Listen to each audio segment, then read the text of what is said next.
To help prevent unnecessary injuries, employees are required to wear PPE or personal protective equipment when performing certain job tasks, as well as understand proper use of box cutters. PPE may include slip-resistant shoes, safety gloves, foot protectors, goggles, safety glasses, or other equipment depending on the circumstances. You are a valuable team member and asset to our company, and your safety and well-being is of the utmost importance to us. Failure to properly use or possess required personal protective equipment that is intended for your safety can lead to disciplinary action and, unfortunately, even termination. Any employee who uses a knife must wear a cut-resistant safety glove on the hand opposite the knife. When cleaning or disassembling the meat slicer, employees must wear safety gloves on both hands. Note: safety gloves should not be used while operating the slicer. Never put a hand between guard and blade when operating the slicer. Product is to be held in place on the slicer with the guard, not your hands. A wire mesh or chain mesh safety glove must be worn on the right hand when using the boneless blade on the meat saw. Caution: safety gloves should not be worn when using the bone-in blade because of the design of the blade. Always use the supplied push block for smaller products or the last cuts of the product. Employees working in the bakery or deli departments are required to wear slip-resistant shoes purchased from Shoes for Crews or slip-on crew guards. Shoes must have a solid back and cover the front part of the foot.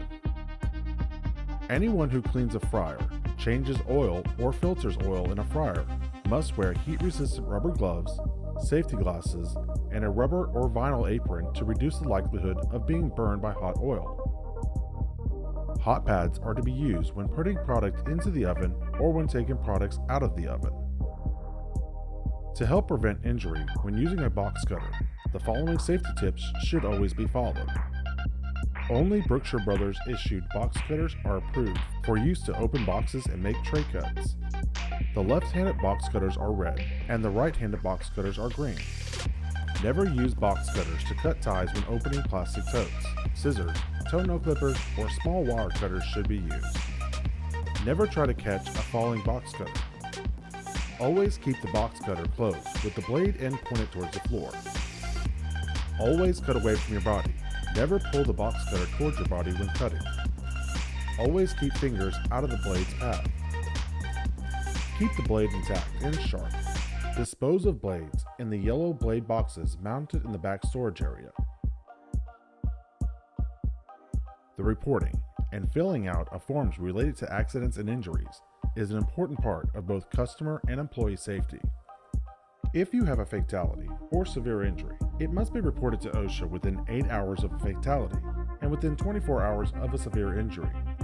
The Risk Management Department will report the incident to OSHA, so it is extremely important you notify your store director or manager in charge immediately when an incident occurs so that they can report the incident to the Risk Management Department.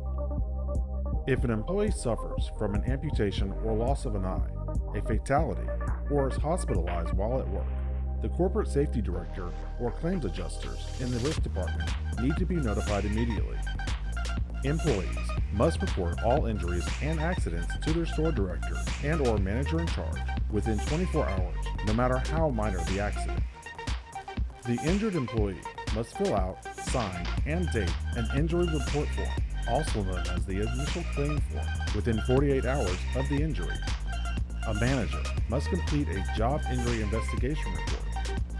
All completed forms must be sent to the Risk Management Department immediately. Never hold completed or partially completed forms at the store while waiting to see if the injury requires medical attention.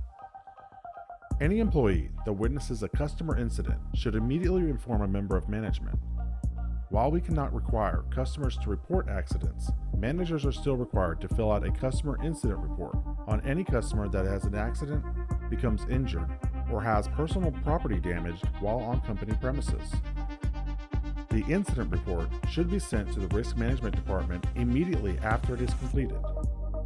All members of management should know what to do if an employee or customer becomes injured. This includes knowing how to initiate emergency medical treatment and how to correctly fill out an incident report. If you are not sure, ask your store director.